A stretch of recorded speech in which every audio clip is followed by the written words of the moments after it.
Welcome to my channel. Please subscribe now.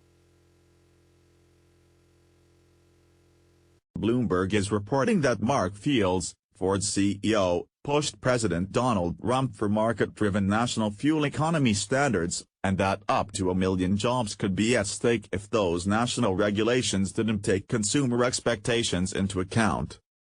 Fields was reporting on his conversation with Trump in remarks made at the National Automobile Dealers Association in New Orleans, Bloomberg reports.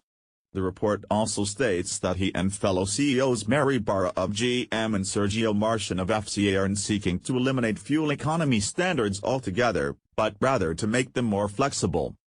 Bloomberg reports that Fields didn't cite the studies he was referring to in support of his job loss figures, so we can't independently verify Fields' math at this time. But his push to stop selling cars consumers don't want, that is to say, more hybrids and EVs than consumer demand supports right now, is clear. We've already reported on that.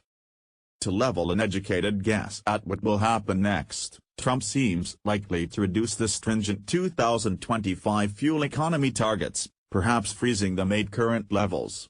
The automakers are already invested in producing vehicles that meet current standards, and they also have to think about foreign markets like Europe that aren't likely to relax standards below current levels.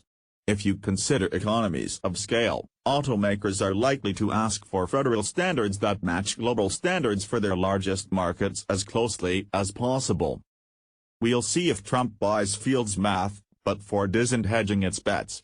Backing out of the Mexican assembly plant cost the company $200 million, not a huge sum compared to the total value of Ford, a massive company which had its second-best year ever, but still an important gesture to Trump about Ford's priorities.